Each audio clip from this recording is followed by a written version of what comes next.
어떻게 잘 지내셨습니까? 네, 날씨가 많이 더워졌죠? 네, 지금 혹시 학생들은 시험 기간이시던가요? 네, 그래서 빈자리가 많이 보이는 것 같기도 하고, 또 우리 오늘 또 손님들이 많이 오신 것 같아요. 그렇죠? 반가운 얼굴들이 좀 보이는 것 같아서 너무 좋고, 네, 그렇습니다. 위에 또 인사도 나누고 좋은 교제 또 나눠주시면 좋겠습니다. 우리가 지난 주 그렇죠? MT를 잘 다녀왔습니다. 그렇죠? 그 지지난주죠. 어떻습니까? 뭐 평을 보니까 여러 가지 많은 말들이 있더라고요. 그래서 저희들 참고하고 있습니다. 좀 잠시 말씀을 좀 드린다면은 좀 멀리서 우리가 저기 귀한 분을 초청을 해서 이제 말씀을 들었습니다. 그래서 좀 이렇게 통역을 해서 말씀을 듣는 것이 아마 여러분들 익숙치 않았을 수도 있고, 또 이제 들어보지 않은 분에게 또 말씀을 들으니까 또 이제 그분의 어떤 스타일에 또 적응하는 부분도 있을 수 있을 것 같고, 또 내용 자체가 저희가 조금 요한계시록을 좀 보충하는 의미에서 좀 더 이 종말론에 관한 말씀을 저희가 듣게 됐는데, 그래서 내용이 조금 이제 여러분들에게 어려울 수 있는 것도 사실입니다. 그렇죠? 그렇게 느끼셨을 수도 있고, 그렇습니다. 그러나 참 그분이 영상을 편집하시면서 다시 말씀을 이렇게 쭉 이렇게 들어보신 형제님의 말씀이 형제님이 그러시더라고요. 말씀이 너무 깊고 심오하고 좀 뭔가 많은 것들을 우리에게 좀 이렇게 전달해주고 싶은데 우리가 그릇이 너무 작아서 다 흡수하지 못하고 수용하지 못하는 것들이 너무 정말 안타깝고 아쉬웠다 그런 말씀을 하시는데, 저희 채널 청년의 채널이 있습니다. 다시 듣기 해보십시오. 그리고 공부를 해 나가면서 참고하면서 계속 들으시면은 여러분들의 큰 도움이 되라고 생각하고, 제가 지난번에 말씀을 드렸잖아요. 이제 그 말씀을 듣는데 그냥 하늘에서 계속 노는 느낌이었어요. 그렇죠? 근데 여러분들 마지막 질문이 갑자기 연애를 하고 싶은데 어떻게 해야 되나 이런 질문 딱 말씀이 끝나고 어떻게 딱 질문에 대한 답변을 하시는데 갑자기 하늘에서 땅으로 툭 떨어진다는 느낌이 받았죠. 그런 것 같아요. 우리 그리스도인 삶이라는 게 딱 중간에 있는 것 같아요. 그렇죠? 어떨 때는 정말 영적으로 충만할 때는 저 하늘에 올라가 있는 것 같은 느낌이 들다가도 또 이제 자고 일어나서 월요일 아침 딱 되면 어떻습니까? 땅으로 훅 떨어지잖아요. 그렇죠? 너무 어지럽죠. 저도 어지러울 때가 많아요. 적응 안 되고.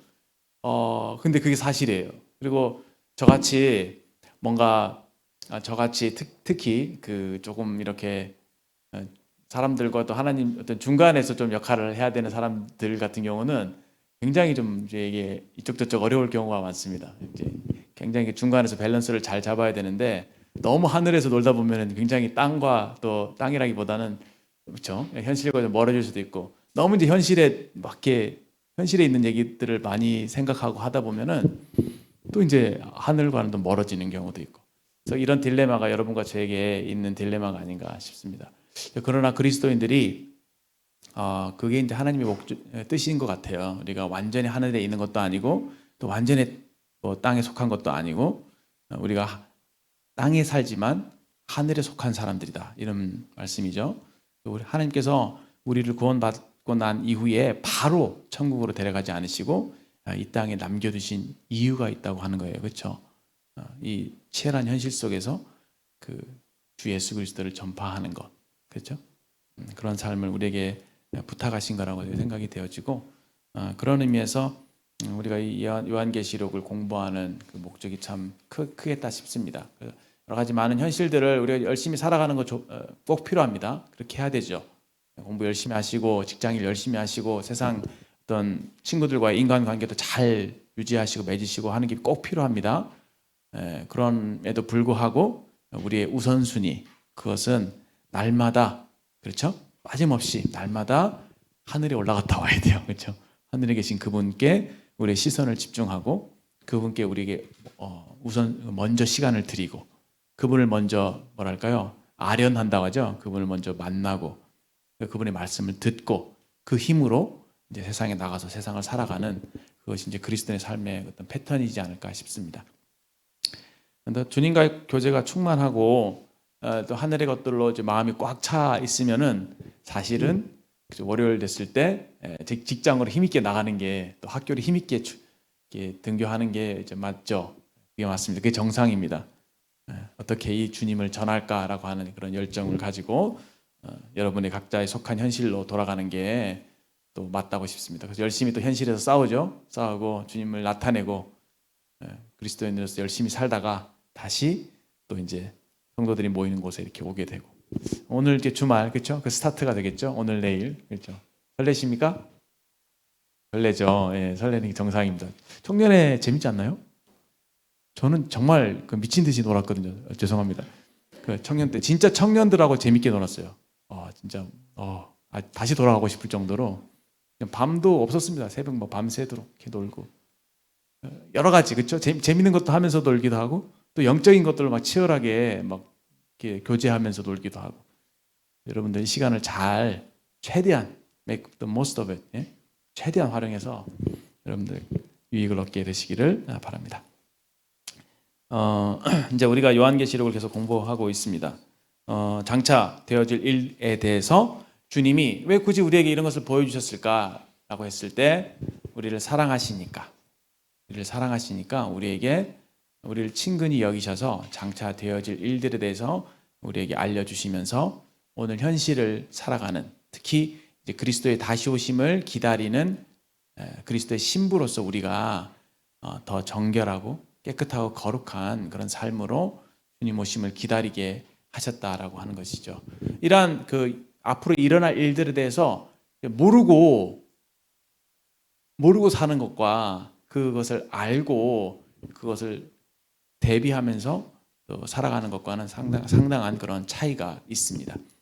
실제로 제가 이번에 양호모 형제님 통해서 말씀을 듣는데 뭐랄까 좀 더 이렇게 밝아진다고 할까 시야가 밝아지더라고요. 영적으로 더 밝아지면서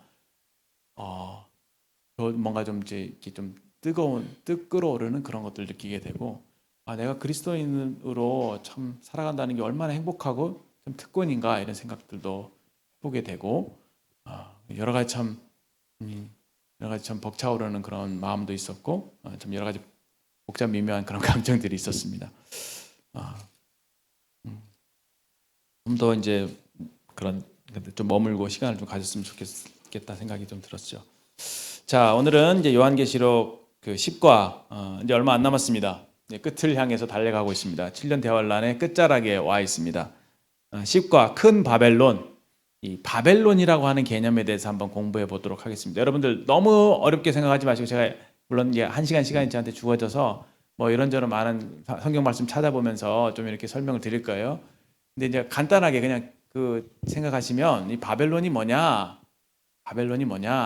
큰 성 바벨론 이렇게 돼 있죠. 여러분들 과거에 그 로마 생각하시면 돼요. 로마가 뭐였죠? 제국이었죠. 로마가 큰 대제국이었잖아요. 정치적으로 여러 나라들을 정복했죠. 그래서 그 나라들을 속국으로 삼았죠. 그리고 그 나라들로 가는 길을 닦았죠. 그래서 그 길을 통해서 어땠습니까? 상인들이 오고 가게 하면서 모든 길을 로마로 통한다 해갖고 그 세계 거의 유럽 전역, 그렇죠. 아시아, 아프리카 이 일대를 다 잡아먹었죠. 제국이라고 하죠. 제국. 그렇게 해서 어떻게 했습니까? 여러 나라들을 통합했죠. 그 본부가 어디였었어요? 로마에 있었죠. 그거 생각하시면 됩니다. 약간 유사해요. 이 바벨론이라고 하는 개념이. 이 바벨론이 그런 거예요. 7년 대환란 때 여러 나라들을 통합하는 거. 통합이라는 개념이 있죠. 통합한 여러 나라 연합체. 그러니까 뭐 유럽 연합 같은 거 이 시 있잖아요. 유럽 연합처럼 여러 나라가 하나가 되어 있는 거예요. 통합되어 있는 거예요. 어떤 면에서 정치적으로 통합되어 있는 이 거대한 뭐 제국이라고 할까요? 거대한 그 제국이 7년 대환란 때 등장합니다. 근데 그 큰 제국의 중심이 로마였던 것처럼 큰 그 제국의 중심이 어딘가에 있을 것입니다. 정확하게 모르겠지만 그게 여기 나오는 용어로 따진다면 바벨론이에요. 아시겠죠? 그 대제국이 바벨론이고 그 그 본거지, 그 수도라고 할까요? 그 중심지가 바로 또 바벨론입니다. 큰 성 바벨론 그러잖아요. 그 바벨론 도성, 예전에 로마 제국 때 로마의 도시, 이탈리아인 로마 그 도시가 큰 성이었던 것처럼 이 바벨론 대제국, 미래에 있을 그 큰 바벨론의 또 수도가 되는 그곳에 큰 도성이 자리 잡게 됩니다. 뭘 생각하시면 됩니다. 아시겠죠? 네, 그럼 끝났습니다. 이제 말씀 마치겠습니다.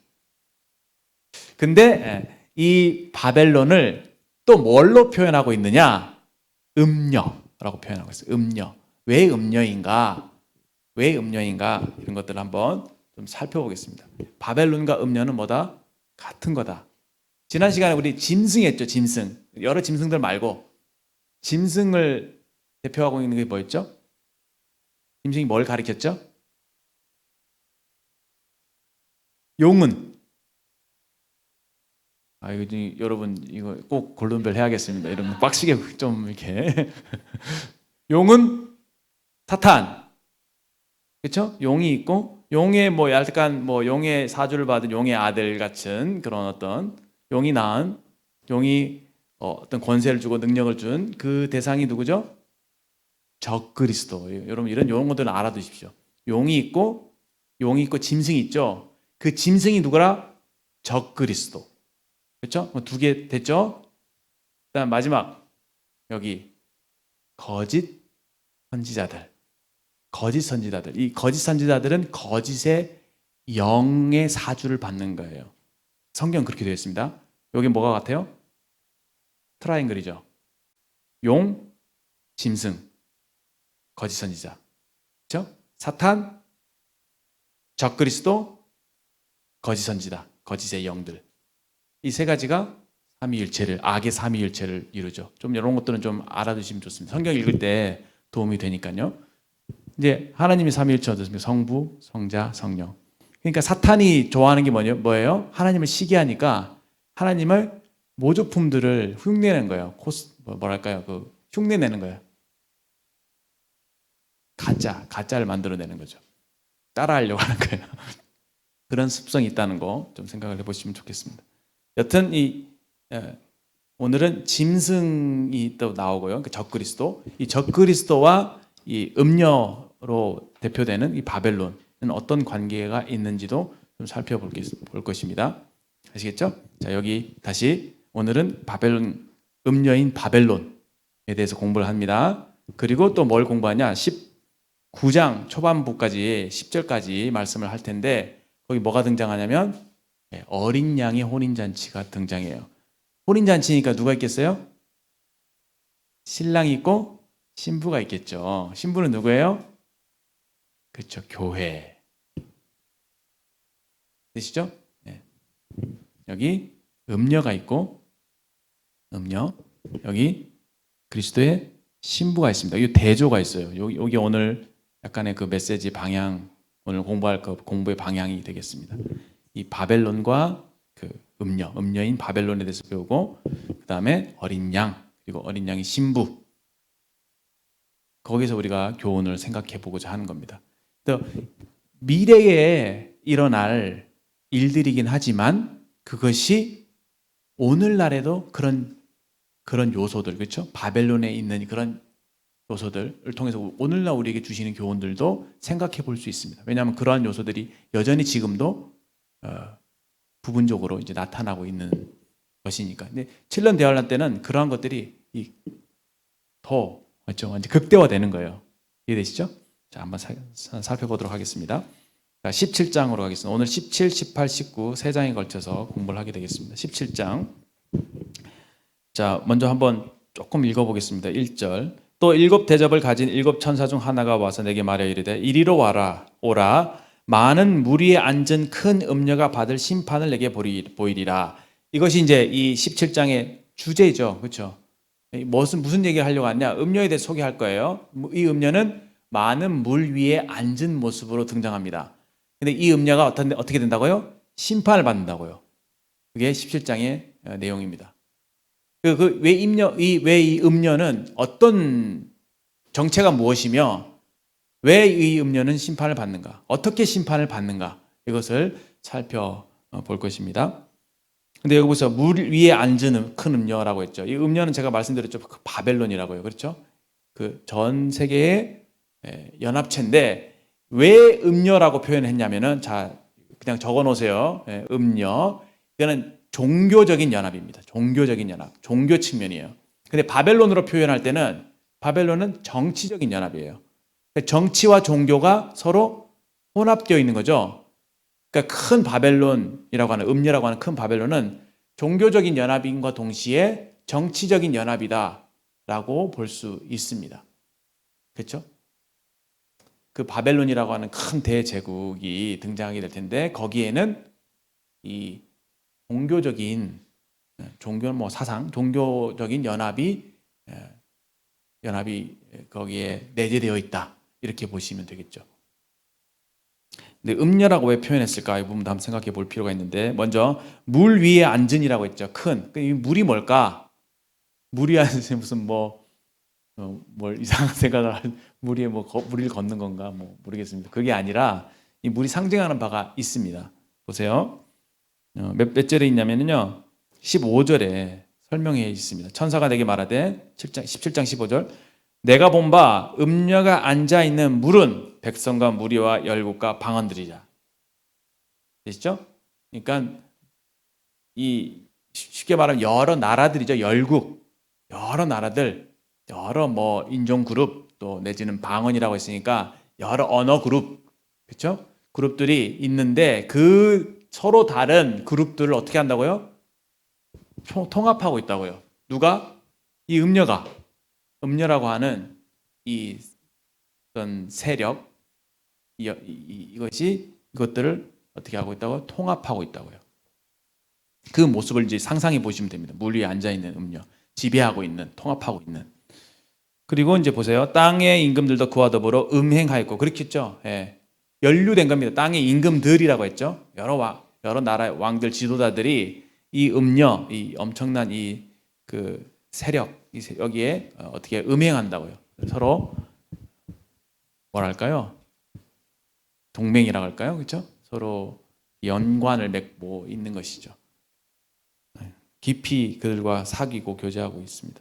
땅에 사는 자들과 그 음행의 포도주에 취하였다. 근데 이게 음행이라고 하는 그것에 취했다라고 하는 것이 그 나라들이 그 음녀에 종교적인 영향을 받는다라고 하는 거예요. 물론 여기서 음행이라고 하는 단어가 어떤 여러분 도덕적, 성적인 것을 생각할 수 있지만 그것보다는 그 이전에 우리 구약을 여러분 공부하다 보시면 그렇죠? 그 이스라엘 백성들을 향해서 하나님께서 너는 내가 너와 결혼했다. 내가 너를 그런 표현을 많이 쓰시거든요. 예를 들어서 호세아 같은 경우에 그렇죠? 이스라엘 백성들을 이 하나님께 불충한 것을 가지고 호세아로 하여금 음녀와 그러니까 그 음란한 여인과 그러니까 바람을 피는 여인과 결혼을 하도록 한 거예요. 결혼했는데 그 여인이 계속 바람을 피죠. 그 모습이 이스라엘 모습과 똑같다는 거예요. 하나님의 백성으로서 하나님만 바라보고 하나님만 섬겨야 되는 그런 이스라엘 백성들이 이방 우상들을 섬기는 모습이 마치 남편이 있으면서도 바람을 피는 여자와 같다 이 말이거든요. 그러니까 주님이 하나님 그것을 빗대어 말씀하신 거예요. 그러니까 이것은 무엇을 의미하느냐? 우상숭배를 말하죠. 우상숭배. 여러 가지 잡신들을 섬기는 종교적으로. 그 음행의 포도주에 취하였다라는 것. 그것이 이제 그 종교적으로 또 영적으로 이 음녀의 영향을 받고 있는 것입니다. 이 부분은 사실 우리가 여러 가지로 생각해 볼 수 있죠. 오늘날에 기독교 우리의 신앙을 위협하는 다양한 사상들 있죠. 많이 있죠. 나중에 어떤 것들이 있는지 한번 소개해 드리겠습니다. 일단은 그렇다는 거. 포도주에 취하게 만들었다. 정신이 혼미해진 거예요. 막 요즘도 사실 세상이 혼란스럽잖아요. 뭐가 사실인지 모르겠고 뭐가 옳은 건지 모르겠고 심지어 포스트 모더니즘 등장해서 네 생각도 없고 내 생각도 옳고 다 옳다. 진리가 없는 게 진리다. 이런 얘기를 하기도 하고. 그렇죠. 취해 있단 말이에요. 그리고 보세요. 이 음료는 어떤 정체를 한번 보겠습니다. 그 성령은 나를 광야로 가니라. 내가 보니 여자가 붉은 빛 짐승을 탔는데, 짐승과 연락이 돼 있죠. 짐승, 적그리스도와 짐승 탔대요. 적그리스도의 그 힘을 등에 탄 거니까 그 적그리스도의 그 힘을 입은 거죠.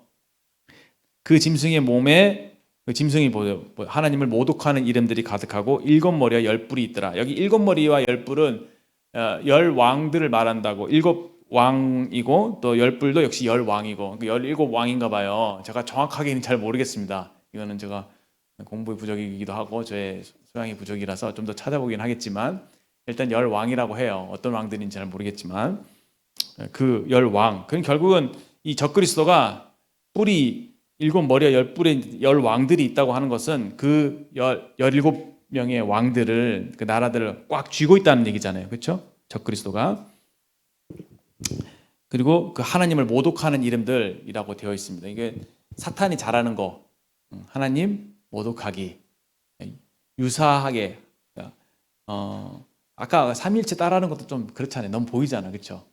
하나님을 어떻게든지 그 명예를 실추시키기 위해서 온갖 노력을 다하고 있는 게 사탄의 정체이거든요. 그래서 그가 하는 방법이 그냥 하나님과 다른 걸 얘기하지 않고 비슷하게 해서 사람들을 꿰이는 것이 이제 사탄의 전략이에요. 그래서 뭔가 하나님만의 어떤 신령한 것, 거룩한 것, 그런 것들을 비슷한 것들을 딱 제시해서 그것을 하나님을 것들을 욕보이죠. 여기 보면 하나님을 모독하는 이름들이라고 있죠. 예를 들어서 하나님께서 이름이 뭐 선하시다, 그분은 참 인자하시다, 이런 말들이 있다고 한다면은 그것을 그 어떤 개념에 대해서 교묘하게 이렇게 왜곡해서, 모르겠습니다. 그렇게 하나님의 이름들을 이렇게 욕보이는 그런 것이 이제 짐승의 하는 일이죠. 다음 4절에 그 여자는 자줏빛과 붉은빛 옷을 입고 금과 보석과 진주로 꾸미고 손에 금잔을 가졌는데 가증한 물건과 그 음행의 더러운 것들이 가득하더라. 약간 좀 죄송한 얘기지만 이미지가 떠오르죠. 이 음녀의 이미지, 그렇죠? 그렇죠? 부도덕한 사치스럽고 굉장히 잘 꾸며 있는, 그래서 여성분들보다는 특히 남성들의 눈을 이렇게 현혹시킬 수 있는 그런 이미지를 생각해 보시면 됩니다. 그러니까 얼마나 매혹적인가. 그래서 그 음녀에게 넘어가지 않는 남자, 사람이 없을 정도로 이렇게 매력적으로 자신의 외형을 꾸미고 있는 모습입니다. 보이시죠? 그 모습 굉장히 아무튼 매력적이라고 보시면 좋을 것 같아요. 잘 꾸며요. 그리고 금, 보석, 진주 같은 걸 꾸미고 또 금잔을 가지고 이런 것들. 그러나 어떻습니까? 더러운 것들이 가득하다 이렇게 되어 있죠. 그 이마에 보세요. 이마에 이름이 기록되어 있으니 비밀이라, 큰 바벨론이라. 그렇죠? 이 음녀의 정체가 이제 바벨론이다 이렇게 되어 있습니다. 가정한 것들의 어미다 이렇게 되어 있고, 6절에 보면 내가 보면 이 여자가 성도의 피와 예수의 증인의 피를 피에 취한지라. 여기 좀 성도의 피와 예수의 증인들의 피에 취했다는 것은, 피에 취했다는 것은 어떻습니까? 그들이 이 성도들을 핍박해서 죽였다는 거예요. 그것을 즐기고 있는 거예요. 살인을 즐기는 거죠. 성도들 핍박하고. 환란기의 성도들 있잖아요. 이 음녀가 다 죽인 거예요. 근데 그거를 잘했다고 만족스럽게 여기고 있는 그 모습입니다. 피에 취해 있는 모습.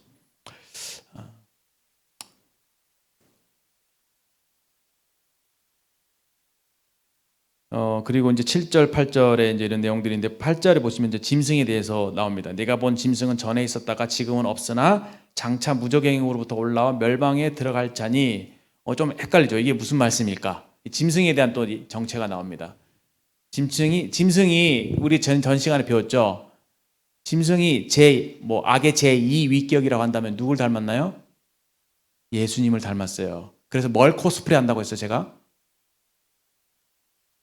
아니, 예수님의 적그리스도니까 그리스도를 대적하는 적이잖아. 엔타이잖아요. 엔타이 반대한다고요. 대적한다고요.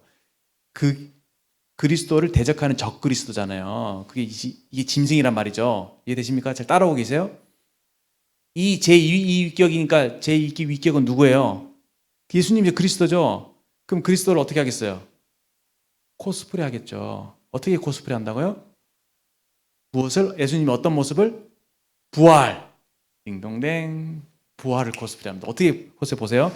전에 있었다가, 이거는 환란 전 3년 반을 의미한다고 해요. 전에 있었죠. 그렇죠? 지금은 없대요.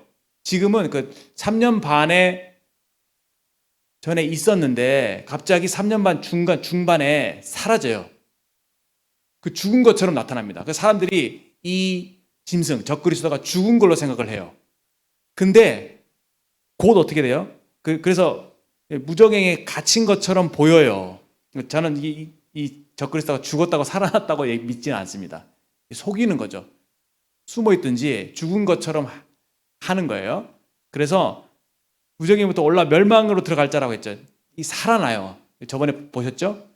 죽은 것 같았는데 살아납니다. 그래서 사람들이 이 적그리스도를 보고 와! 살아났네? 부활했네? 하면서 예수 그리스도를 믿듯이 이 적그리스도를 믿고 따릅니다. 이해되죠?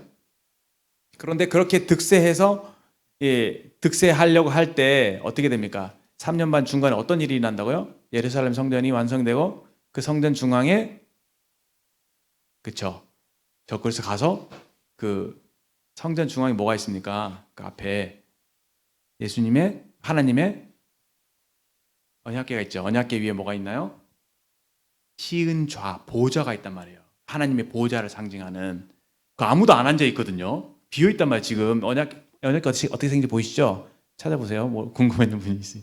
이런 상자가 있어요. 상자 위에 이렇게 상자를 덮고 있는 덮개가 이렇게 생겼어요. 그게 시은좌라고 해요. 거기가 하나님의 의자란 보좌란 말이에요. 상징적으로 언약궤 위에. 근데 그 보좌가 그 언약궤가 성전에 있어요. 성전에 있는데 거기에 두벅두벅 적그리스도가 걸어가더니 앉아요. 그 짐승이. 그러니까 이스라엘 백성들 어떻게 생각해요? 화들짝 뒤로 놀라 자빠지죠. 와, 속았다 하고 이스라엘이 민족적으로 적그리스도를 대적하면서 회개합니다. 민족적인 회개가 일어나요. 그때 적그리스도에게 엄청난 핍박과 순교를 당하게 되죠. 그 3년 그 중간기 그때부터 적그리스도가 득세하게 되고 자기의 본심을 드러내게 되고 그 666 알죠? 이거를 받지 않으면 매매도 못하게 하고 핍박을 가하는 거예요. 666을 받는 사람은 나는 짐승에게 예수님께 경배하듯이 예수님을 믿듯이 나는 적그리스도를 믿습니다. 적그리스도에게 내 영혼을 드립니다. 이거거든요. 받으면 여기다가 이렇게 받으면 이제 더 이상 구원의 기회는 이제 없어지는 거예요. 이해되십니까? 그렇게 해서 적그리스도가 세상을 지배합니다. 적그리스도에게 숭배한 사람들은 영원한 이제 더 이상의 어떤 회개의 기회가 없이 마지막 환란기에 있는 기회마저 놓치게 되고 영원한 멸망으로 들어가게 되는 것이죠. 그 모습을 여기 이렇게 표현하고 있는 겁니다.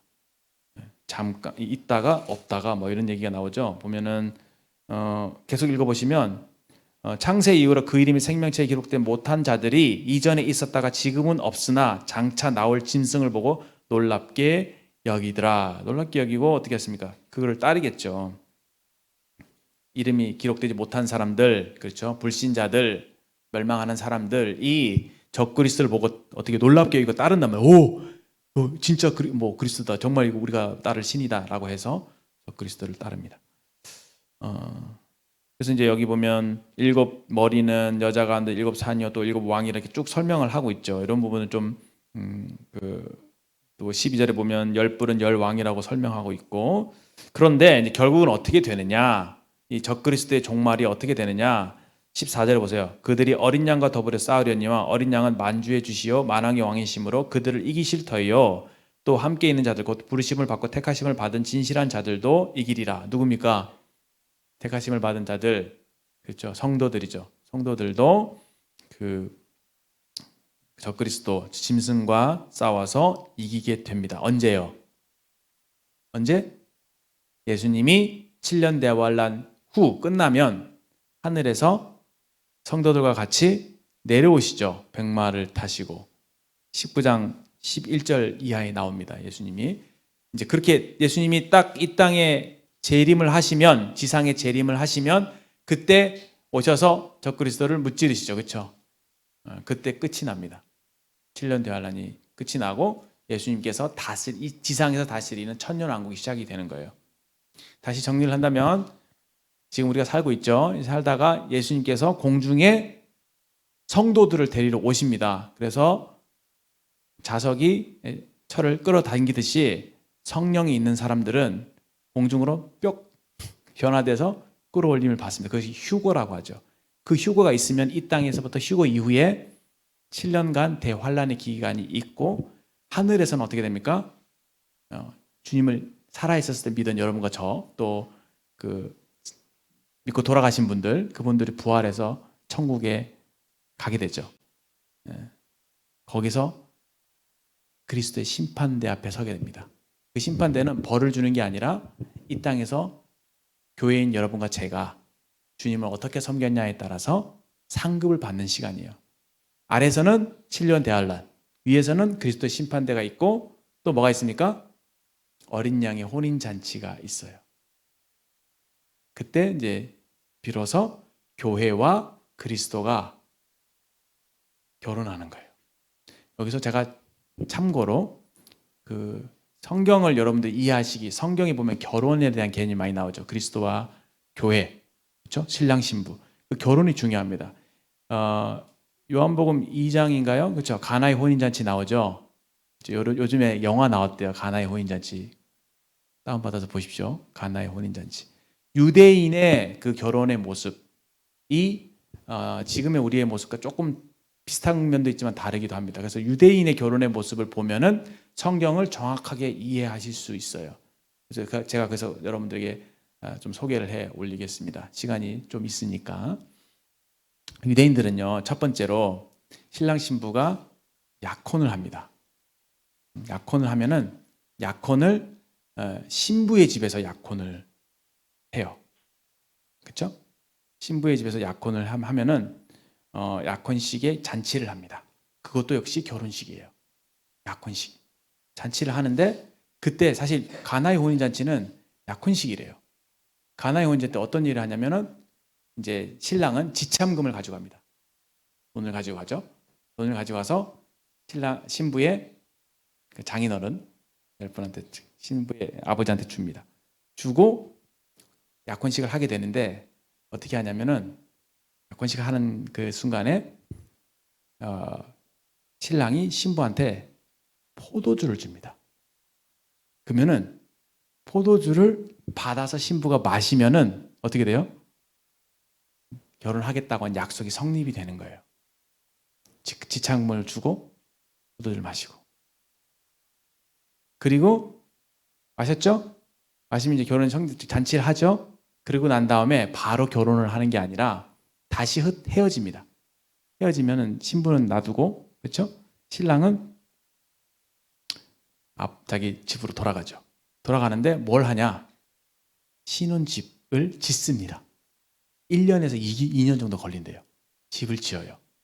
집을 짓는데 실제로 그렇습니다. 집을 짓는데 집이 다 완성될 쯤에 이제 되면 이제 데리러 가야 될 거 아니에요. 결혼을 해야 될 거 아니에요. 그 시기를 누가 정하냐면 아버지가 정한대요. 그래서 그 영화 꼭 보세요. 자고 있어요. 다 준비해 놓고 자고 있어요. 자고 있는데 언제 콜 할지 몰라. 근데 어느 날 자고 있는데 갑자기 밤에 아빠가 딱 오시더니 신랑을 탁탁 두드리면서 일어나. 지금 때가 됐어. Now it's time. 이거거든요. 때가 됐다고. 그러면은 벌떡 일어나서 들러리, 그룹맨이라고 하나요? 그 들러리들, 친구들 이렇게 데리고 이제 신부를 데리러 갑니다. 가서 이제 데리고 오죠. 와서 이제 잔치를 하게 되는 겁니다. 결혼식을 하게 되는 거죠. 대충 얘기하면 이렇습니다. 그 모습이 예수님과 우리의 모습과 매우 유사합니다. 처음에 예수님께서 이 땅에 오셨죠. 신부집인 교회가 있는 이 세상을 오셨죠. 그리고 지창금을 던지셨죠. 속전, 자기 피값을 지불하셨죠. 그렇죠? 속전으로. 그래서 우리에게 어땠습니까? 예수님께서 잡히신 전날 밤에 뭘 내미십니까? 이 잔은 내 피로 세운 새 언약이니 포도주를 내미시죠. 근데 그게 언약의 잔이거든요. 언약. 그게 언약의 잔이고 실제로 예레미야 33장인가 이런 말씀들 보면은 새 언약이라고 하시면서 이 새 언약은 관계. 이 언약으로 인해서 너희는 내 백성이 되고 나는 네 백성이 되고 그러니까 하나님과의 그러니까 예수님과 새로운 관계를 맺었다는 것을 이 잔이 상징하고 있는 겁니다. 새 언약. 물론 예수님의 피, 뭐 죄의 씻음을 위해서 흘리는 피를 상징하기도 하지만 이건 언약을 상징하기도 하거든요. 그래서 언약을 우리에게 잔을 주셨죠. 그 펠로우십이죠, 그렇죠? 관계. 그때 어떻습니까? 우리가 교회된 우리가 이것을 받아 마시라 그러죠. 예수님이 제자들이 어떻습니까? 그것을 받아서 마시죠. 우리도 그것을 받아 마십니다. 이건 교제예요, 교제. 그렇죠? 관계. 그리고 난 이후에 어떻게 예수님이 집으로 가셨죠. 그리고 내가 너희를 위해 처소를 예비하러 가노니 다 예비가 되면 내가 너희들에게로 데려오겠다. 그래서 지금 가셨습니다. 이제 언제 결혼식이 될지 몰라요. 그 예수님이 이제 데리러 오시는데 예수님이 정하는 게 아니라 아들이 모른다고 하잖아요. 아버지만 아시니라. 아버지께서 가라고 명령하시면 그때 예수님이 공중에 데리러 오시는 거예요. 그때 신부된 교회가 휴거되고 이제 아버지 집으로 들어가게 되죠. 그때 거기에서 어린 양의 혼인잔치가 벌어지는 겁니다. 어린 양의 혼인잔치. 예수님은 너무 겸손하신 것 같아요. 그렇죠? 자신을 어린 양으로 계속 표현하시잖아요. 어린 양으로 영원히 계시는. 어린 양은 무엇입니까? 우리를 위해서 피 흘려 죽으신 대속 제물이잖아요. 그 이름을 그대로 가지고 계셔요. 어린 양. 그렇죠? 상징이라기보다 막 이름처럼 갖고 계시잖아요. 상징으로 우리가 보고 있는데 예수님은 자신의 어린 양이라고. 여기는 어떻습니까? 적그리스도 짐승. 미녀와 야수 생각해 보세요. 미녀와 야수. 짐승, 야수. 여기 음녀, 미녀. 미녀와 야수의 그 메시지는 그렇죠. 미녀라고 하는 아주 그냥 그 외형적으로 봤을 때 아름다운 이미지. 야수라고 하는 그냥 사납고 볼품없는 이미지. 그러나 그 안에 참 그 내면은 다르다 보는 것과 약간 이런 이미지를 메시지를 담고 있다고 한다면은 여기 지금 우리가 보고 있는 이 짐승, 그 막 사납게 생기고 무섭게 생기고 그렇죠? 확하고 이런 이미지. 근데 그 이미지, 그 짐승을 위에 타고 있는 뭐죠? 음녀. 아주 그냥 매혹적으로 보이는 외형적인 그런 모습들. 그래서 사람들이 다 혹해서 거기에 빠질 만한 그런 것들. 두 가지 이미지를 이제 사탄은 다 가지고 있는 것 같습니다. 둘이 어떤 관계에 있는지 한번 보시겠습니다. 자 보세요. 14절에 어린 양과 더불어 싸우려니 어린 양은 만주의 주시오 만왕의 왕이심을 그들을 이기실 터이요 그와 함께 있는 자들고 부르심을 받고 택하심을 받는 자들도 이기리로다. 결국은 어린 양이 지상에 재림하셔서 이 짐승을 물리치실 것이다. 그 말씀입니다. 그것에 대한 말씀이고 15절에 내가 천사가 내게 말하되 내가 본 바 음녀가 앉아있는 물 여기 아까 제가 읽었죠. 16절에 내가 본 바 이 열불 짐승은 음료를 미워하여 망하게 하고 벌거벗고 그의 살을 먹고 불로 아주 사르리라. 이거 좀 이상한 장면이 등장하죠. 음료와 짐승의 관계. 처음에는 어떻겠습니까? 짐승 위에 타고 연합하고 같이 뭔가를 하는 것처럼 보이죠. 그런데 어때요? 갑자기 열불과 짐승, 그 열왕과 짐승이 음료를 미워한대요. 이 바벨론을 미워한대요. 바벨론 그 세력을. 그래서 그거를 망하게 한대요. 처단한대요. 막 벌거벗게 하고 그 살을 먹고 불로 아주 살을 굉장히 멸절시키는 그런 장면이라고 이해하시면 되겠습니다. 좀 신기하지 않나요? 그렇죠? 이 말씀 좀 보고 깜짝 놀랐어요. 하나님께서 이 음녀를 짐승을 통해서 멸망시키는 거예요. 심판하신 거예요. 지금 16절은 음녀가 받는 심판을 묘사하고 있는 장면이거든요. 먼저 짐승보다 먼저 멸망을 당해요. 이 바벨론은 무너집니다. 그래서 18장 2절에 보면 무너졌다 큰 성 바벨론이여 라고 되어 있죠. 이렇게 무너지는 거예요. 이 음녀라고 말하는 이 큰 성 바벨론이 무너진다고요. 지금까지 따라오고 계십니까? 이해되시죠? 네. 자, 17절에 여기 이제 중요한 교훈이 있습니다. 이는 하나님이 자기 뜻대로 할 마음을 그들에게 주사 한 뜻을 이루게 하시고 그들의 나라를 짐승에게 주게 하시되 하나님의 말씀이 응하게 하기려 하심이라. 그러니까 짐승한테 음료 죽일 마음을 주셨다 이거예요. 그러니까 뭐 약간 짐승이 뭔가 지배하는 것 같고 7년 대환할 때 뭔가 세상을 지배자 통치하는 것처럼 보이지만 하나님께서 그것을 모른 채 하고 계시고 막 그게 아니라 내버려 두시는 게 아니라는 거죠. 7년 대환할 때 꽉 쥐고 계세요. 통제하고 계시는 거죠. 그리고 짐승을 통해서 음녀를 무너뜨리시는 큰 성 바벨론을 무너뜨리시는 그런 모습으로 묘사되어 있습니다. 참 하나님의 주권을 볼 수가 있죠. 대적을 들어서 대적을 심판하시는 하나님. 참 무섭습니다. 그렇죠? 우리가 섬기는 하나님 그런 하나님입니다. 하나님께서 이사야 말씀을 보시면 하나님은 숨어있는 하나님이라 그러죠. 잘 안 보여요. 안 계신 것 같아요. 하나님은 많은 사람이 그렇게 얘기하죠. 하나님 살아계시면 왜 세상에 이런 일이 있고 도저히 이해가 안 되는 거예요. 그렇죠? 자기가 알고 있는 하나님의 개념을 생각할 때 하나님 살아계신다면 세상이 이러지는 않을 텐데 이런 생각들을 갖는 겁니다. 근데 그건 정말 하나님을 몰라서 하는 얘기예요. 그렇죠? 하나님께서 오래 참으시죠. 오래 참으시고 일하지 않는 것처럼 보이시지만 일하고 계시는 거예요. 인간의 심지어는 그 실패, 그렇죠?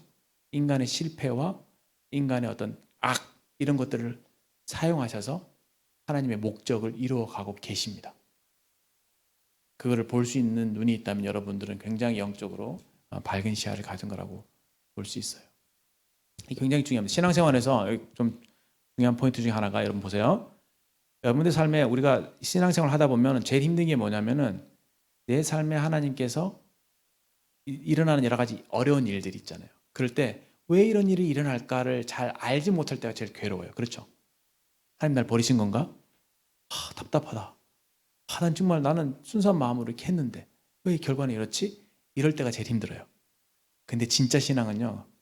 그 가운데서 하나님과 교제 속에서 하나님께서 그것을 알려주실 때 하나님이 어떤 분이신지를 알려주실 때 때로는 그 답을 알려주신다는 얘기는 아닐 수 있습니다.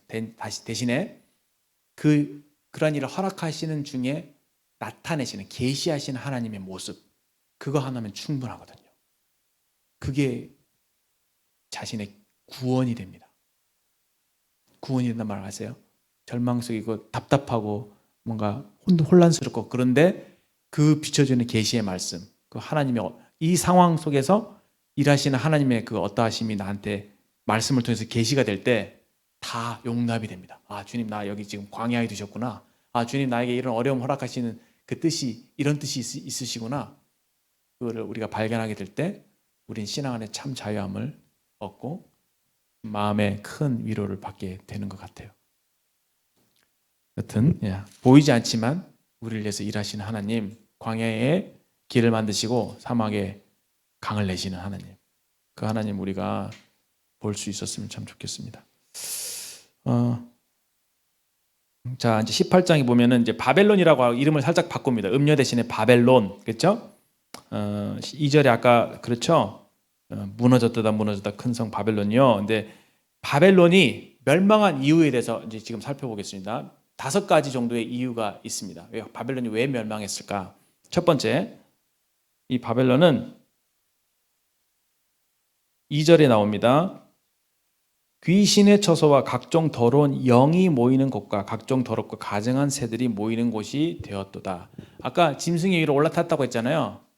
그렇죠? 종교적으로 굉장히 타락한 모습을 보이고 있는데 귀신의 집합소다. 귀신 숭배를 하고 있는 거예요. 사탄의 회라고 표현되어 있는 그러니까 무너질 수밖에요. 그렇죠? 우상 숭배가 자행되고 있는 그곳이 바로 이 바벨론입니다. 좀 더 이제 말씀을 드리면 아까 제가 음녀 종교 연합체 그렇죠? 바벨론 정치 연합체 이렇게 말씀드렸죠. 2가지 측면이 있다고요. 같은 거지만. 근데 이런 부분이 어떻게 나갔냐면 한마디로 좀 써보십시오. 다원주의 이런 표현 있죠. 종교 다원주의.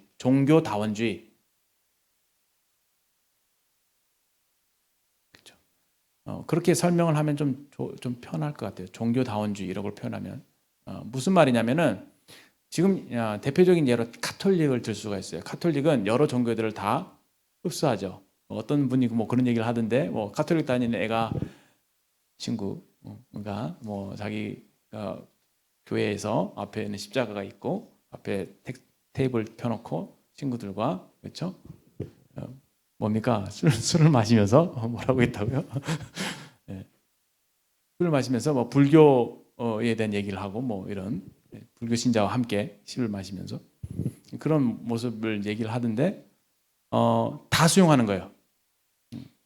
종교다원주의는 모든 종교가 다 수용하고 받아들이는 겁니다. 종교는 뭐 다 다르지만 우리가 지향하는 바는 하나다. 이렇게 해서 통합운동을 벌이고 있습니다. 그런데 더 이제 뭐 더 무서운 거는 기독교 내에서, 카톨릭은 기독교잖아요, 그렇죠? 그렇죠? 기독교 내 그리스도를 뭐 믿는다, 섬긴다고 하는 기독교 내에서도 이런 움직임들이 일어나고 있습니다. 그것이 흔히 얘기하는 WCC라고 합니다. 이런 거 좀 알아두시면 좋아요. WCC는 World Council of Churches. 해갖고 WCC 하면은 기독교라고 하는 이름을 갖고 있으면 다 통합하는 거예요. 근데 이분들이 어떤 얘기를 하냐면은 예수님만 믿어야지 구원받는다라고 얘기하지 않고, 그렇죠?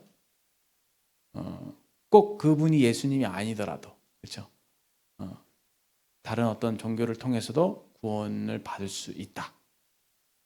이런 얘기를 하는 거예요. 다른 종교를 믿더라도 그 마음 중심이 뭐 하나님을 향해 있으면, 하나님을 믿으면 구원을 받을 수 있다. 이런 식의 얘기를 펴는 겁니다. 불교를 통해서도 하나님을 믿을 수 있고, 그렇죠? 뭐 힌두교를 통해서도 믿을 수 있고, 실제로 가톨릭은 그걸 다 수용하고 있거든요. 참된 그리스도의 보혈을 믿는, 그렇죠? 그를 통해서 그 예수님께 엎드려 회개하고 자신의 죄를 자백하고 회개하고 그 예수님의 보혈을 의지하는 그 믿음으로 구원받는 그런 것이 아니라 예수님 제외하고 다른 것들도 다 허용하는 그런 식의 움직임들이 지금 벌어지고 있습니다. 그것들이 이제 이 7년 대환란 때 극대화돼서 나타나게 될 거예요. 말이 나온 김에 제가 이 책을 좀 참고해서 봤는데 굉장히 여러 가지들이 있습니다. 잘 모르시겠지만 그냥 들어보세요. 이런 말들이 있습니다. 외관상으로는 기독교 색채를 띠고 있지만 참된 기독교와 거리가 먼, 예를 든다면 자유주의 신학. 자유주의 신학에 대해서 들어보셨나요? 성경을 인간적인 생각으로 이해하는 거예요. 절대적으로 받아들이지 않고 굉장히 성경을 인간적으로 또는 문학적으로만 해석을 해버립니다. 그래서 그것이 살아계신 하나님께서 주신 절대적인 진리로 받아들이지 않는 거예요. 모든 것을 다 상대주의화 해버립니다. 자유주의 신학 굉장히 무서운 거예요. 그렇죠? 여기는 인본주의가 많이 가미되어 있습니다. 자유주의 신학자 중에 대표적인 사람이 요즘 잘잘법 여러분 보시나요? 잘잘법에 보면 어떤 교수님이 나오세요. 그렇죠? 그 교수님이 이제 자유주의 신학의 영향을 받은 신학자들이 이제 엉뚱한 얘기들을 하는 겁니다. 그렇죠? 성경을 그대로 문자대로 받아들이지 않고 그거는 무슨 상징이다 이런 식으로 넘겨버리죠. 그렇게 되면 굉장한 큰 문제가 발생됩니다. 일단 이건 나중에 여러분들 일단 들어보기만 하십시오. 자유주의 신학 무섭습니다. 우리는 근본주의예요. 성경을 하나님의 진리 말씀으로 그대로 문자적, 문법적, 문자적, 그렇죠? 해석하는, 문맥적으로 해석하는 그것이 건강한 것이죠. 그다음에 사회복음주의. 복음은 복음인데 사회복음주의다, 그렇죠? 사회를 구원한다, 뭐 그렇죠? 그래서 뭔가 실제로 그리스도 십자가의 복음을 전하기보다는 어떤 여러 가지 자선 이런 것들을 통해서 세상을 구원해야 된다 이런 생각을 하고 있는 것 같아요. 그리스도의 피가 빠진 복음인 거죠. 종교다원주의 맞죠? 요것들이 짬뽕되어 있는 것이 바로 이제 WCC다 이렇게 생각하시면 돼요. 자, 그들의 주장이 어떤 게 있냐면은 기독교 단체를 표방합니다. 그런데 반기독교적인 주장을 일삼고 있어요. 예를 든다면 잘 들어보세요. 성경 권위를 부인합니다. 아까 제가 말씀드렸죠. 두 번째, 그리스도의 신성을 부인합니다. 그래서 그리스도를 뭐 마리아와 결혼했다 뭐 이런 얘기 들어보셨나요? 인간이다. 완전 인간이었다. 인간 이기만 했다. 이렇게 얘기되는 거죠. 그 예수님의 부활이나 그분이 하나님이신 것을 부인하는. 그리스도를 통한 유일 구원도 역시 부인합니다. 다른 경로를 통해서 구원받을 수 있다. 종교 혼합주의, 그다음에 사회 구성은 지상주의, 뭐 동성애 지지, 용공주의, 이거 잘 모르겠습니다. 일부 다처제 지지, 해방신학 이런 거 들어보셨어요? 선교 무용론, 뭐 천주교와 연합전선. 우리가 프로테스탄트라 천주교를 배격하고 나온 거잖아요. 기독교가 그렇죠? 성경 중심으로 돌아간 건데 천주교 요소들을 다 받아들인 겁니다. 천주교에 재밌는 것 중에 하나가 이제 이런 묵주 있잖아요. 묵주. 이거 불교랑 비슷하잖아요. 예를 든다면 짬뽕 되어 있는 겁니다. 결국 음녀의 본질은 섞이는 거예요. 짬뽕 시키는 거. 이합집산이라고 하죠. 서로 다른 성질을 그냥 이렇게 뭐 봉합이라고 하나요? 이렇게 그냥 묶어버리는 거. 그래서 우리는 하나. 이 하나됨도 코스프레죠. 하나됨 어디서 볼 수 있습니까? 교회. 성도의 하나됨. 우리가 왜 하나 될 수 있어요? 성령이 있으니까 하나 되지. 이걸 코스프레 하는 거예요.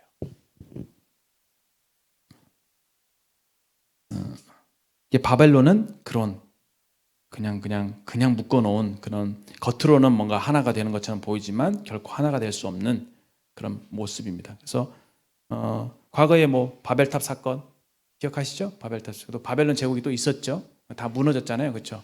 사람들이 뭐 바벨탑 사건 같은 게 인본주의 끝판왕이라고 하잖아요. 우리가 우리 이름을 내고 흩어짐을 면하자. 우리가 서로 하나 되자. 으쌰. 우리는 하나 하면서 막 이렇게 바벨탑을 쌓은 거 아닙니까? 하나님께서 언어를 혼잡해 하셔서 다 흩어버리시죠. 그런 하나됨은 원치 않으시는 거예요. 예수 그리스도의 피를 통과한, 그렇죠? 예수님과 함께 죽고 함께 산, 그래서 성령을 소유한 그런 사람들이 하나가 될 수 있게 하신 것이죠. 교회죠. 이 교회를 코스프레하고 있다고 저는 보여집니다. 힘찬 음성으로 있고 이제 그게 이제 무너졌는데 그게 귀신이 모이는 곳이어서 무너졌다. 이렇게 제가 말씀을 1번 첫 번째 그들의 이제 음녀가 그 심판을 받게 된 이유 첫 번째. 두 번째는요. 7절에 보세요. 자기를 영화롭게 하였으며, 그렇죠? 자기를 영화롭게 하였으며 하면서 자기 그런 말 합니다. 그가 마음에 이르기를 나는 여왕으로 앉은 자요 과부가 아니라 결단코 애통함을 당하지 아니하리라. 와, 교만의 끝판왕이죠. 이 음녀가 이런 말을 한다는 거예요. 자기 과부가 아니래요. 재밌는 표현이죠. 여튼 자기를 영화롭게 한다는 거예요. 교만입니다. 교만. 아마도 제가 생각할 때는 저희 추측입니다. 짐승에게 멸망을 당하잖아요. 음녀가. 그 이유가 교만했기 때문에 그런 것 같아요. 근데 저 교만한 것들끼리 싸운 거 아니에요. 그 하나님께서 허락하신 거고 짐승을 통해서 음녀를 무너뜨린 거 아니에요. 자, 두 번째 이유가 교만이라는 거. 자, 그다음 세 번째 이유는 12, 13절에 보시면 나오는데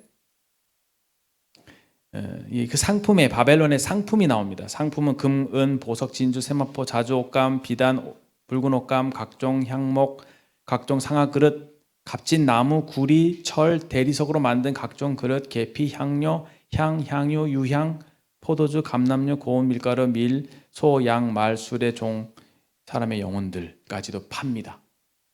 어떤 이미지예요, 여러분? 뭐가 물질이 많죠? 오늘날 세상을 여러분 아마존 들어가면 다 나오잖아요. 그렇죠? 여러 가지가 있죠. 의류, 코스메틱, 화장품, 뭐 차, 이게 다 나오잖아요. 차, 집, 많잖아요. 사람들이 눈에 현혹할 만한 것들 얼마나 많습니까? 여러분들 쿠팡 들어가 보세요. 그렇죠? 원하는 거 다 쓸 수 있죠. 물자가 넘쳐나는 세상이죠. 이 바벨론의 특징입니다. 온갖 사치품들. 그들이 심판받은 이유가 그 유물주의라고 표현할 수 있어요. 유물주의, 물질 중심주의. 이거는 인간의 뭘 자극합니까? 탐욕을 자극하죠. 이런 부분에서 우리에게 교훈이 됩니다. 오늘날 세상이 많이 닮아 있죠. 바벨론과. 탐욕을 조장하는 것들. 그래서 인터넷 쇼핑 필요합니다. 그렇죠? 좋은 거, 싼 거 잘 사고 좋은데 혹시 내가 여기에 빠져 있나? 잘 생각해 보세요. 영적인 문제예요. 탐욕의 문제는 영적인 문제예요. 내 마음이 허하니까. 음행도 마찬가지예요. 음란한 거 여러분, 그 영적인 문제예요. 내 마음이 허하니까, 외로우니까. 영적인 문제입니다. 하나님으로 만족하도록 지어졌는데 하나님께 가지 않고, 그렇죠? 고집 부리고 하나님께 가지 않고 내 나름대로 방법대로 이런 것 저런 걸 하는 거예요. 탐욕, 음란 이런 것들. 특히 이제 자매님들은 이쪽일 테고 형제님들은 이쪽일 수도 있고, 그렇죠? 우리의 연약함, 저의 연약함이기도 합니다.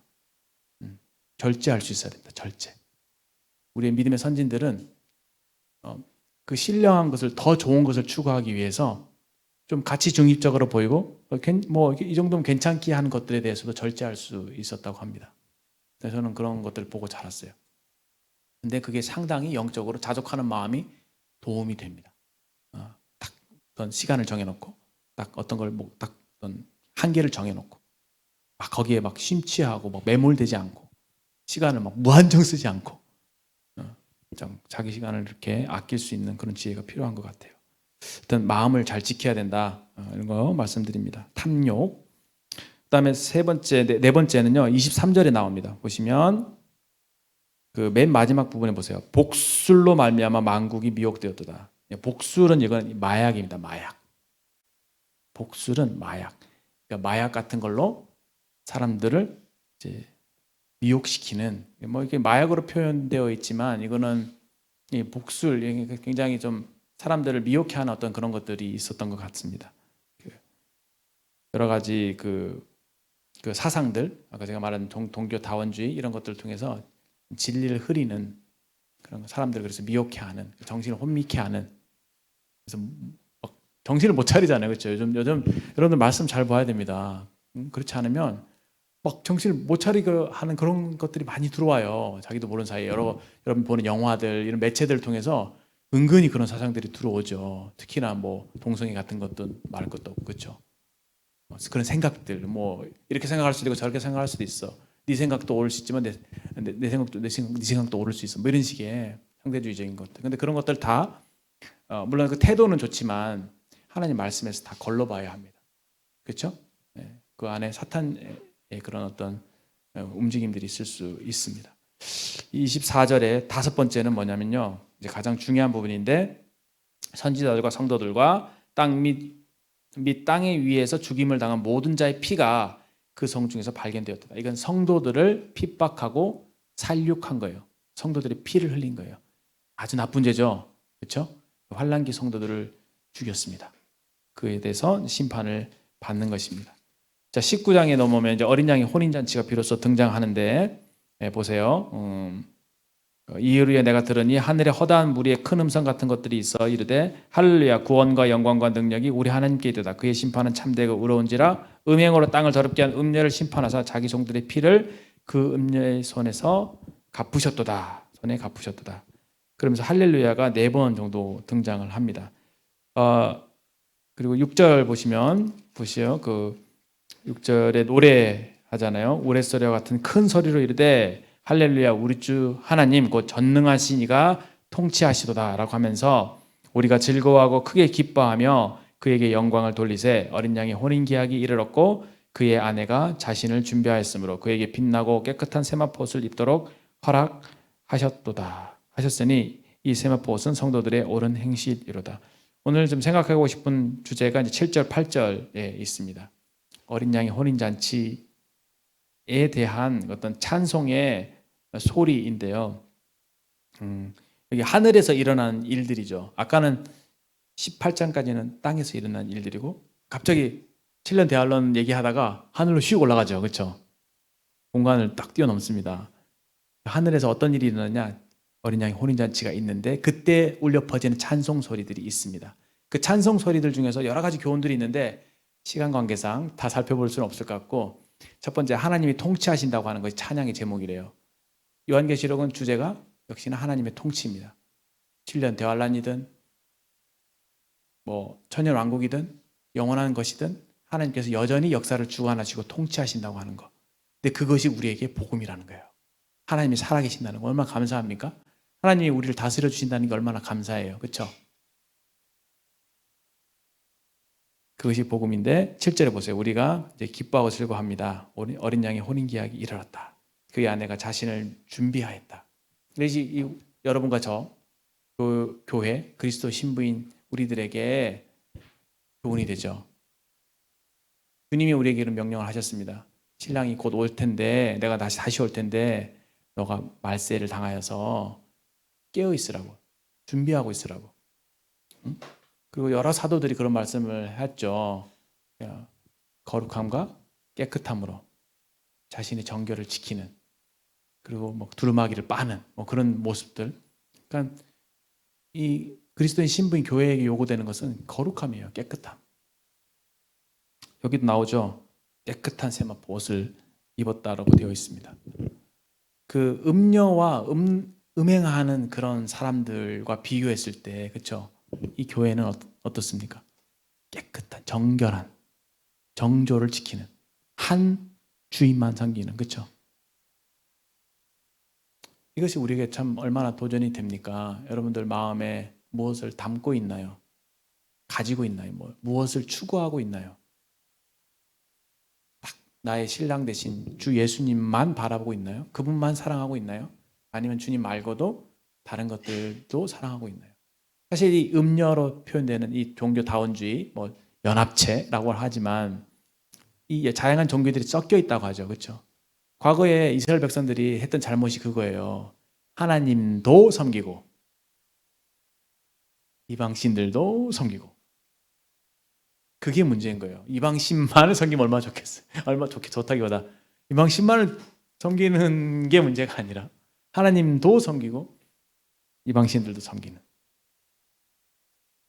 주님도 사랑하고 나의 어떤 다른 그런 것들도 사랑. 물론 이제 좋아하는 것들이 있을 수 있지만 주님의 사랑에 비할 바가 아니죠. 주님을 향한 일편단심, 다른 남자에게 한눈 팔지 않고 나의 신랑 대신 그리스도만을 기다리는 그런 정결한 신부의 모습, 그것이 우리에게 필요한 것입니다. 우리 약혼했잖아요. 포도주 다 마셨죠? 정신 딴 데 팔면 안 됩니다.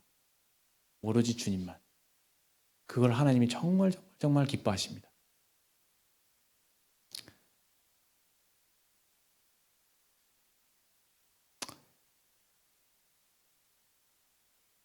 이제 시간이 다 돼서 여기까지 말씀을 좀 마무리해야 될 것 같습니다. 이 교재 가운데 5번 문제 같은 경우는 다음 시간에 할 문제인 것 같아요. 그렇죠? 오늘은 9장 10절까지의 본문이 되겠습니다. 다음에 아주 멋진 장면이 등장합니다. 네? 지상재림, 예수님의 지상재림, 백마를 타고 온 예수님의 아름다운 모습들을 한번 미리 좀 느껴보시고, 요거를 통해서 또 예배 챌린지 하잖아요. 여러분들 예배 챌린지 한번 써보셔도 좋을 것 같아요. 예수님의 이름이 너무 아름답습니다. 자, 오늘 여기까지 교훈의 말씀 드렸습니다. 정리를 한다면 오늘은 음녀인 큰 바벨론, 그가 얼마나 더럽고 추악하고 서로 세계 종교 나라들을 통합하는 것처럼 보이지만 결국은 그의 더러움과 교만함과 또 여러 가지 물질과 우상 숭배와 사람들을 미혹하고 성도들을 죽이는 그러한 죄에 대해서 의로우신 하나님께서 짐승을 통해서 심판하시는 장면 우리가 보게 됐고, 그의 그런 어떤 아주 그런 부도덕하고 더러운 모습에 비해서 하나님께서 우리에게 제시하시는 어린 양의 신부는 얼마나 깨끗하고 순결한가, 그렇죠? 그런 모습으로 우리가 주님 앞에 서기를 바랍니다. 기도하고 마치겠습니다. 하나님 아버지, 참 감사합니다. 이 시간에 저희들 7년 대환란 때 얼마나 무서운 일이 있는가를 또 보게 되고, 참 하나님을 대적하는 짐승과 또 그 음녀로 대변되는 이 큰 성 바벨론의 그런 실체를 저희들이 보게 되었습니다. 아버지 하나님, 저희들로 하여금 이와 같이 참 그런 것에 빠지지 않고 정결한 그리스도의 신부가 되게 하셔서 좀 주님 모심을 기다리는 이 복스러운 삶으로 인도해 주신 것을 참 감사합니다. 우리가 말세를 당하여 더욱 우리 자신을 조심하게 하시고 우리 주님을 향한 그 일편단심으로 깨끗하고 정결한 가운데 주님을 섬기다가 주님을 맞이할 수 있도록 도와주시기를 구합니다. 허락하신 말씀을 감사드리고 또 분반해서 좋은 교제 나눌 수 있도록 인도해 주시기를 바랍니다. 예수님의 귀하신 이름으로 감사하며 기도합니다. 아멘. 이상으로 마치겠습니다.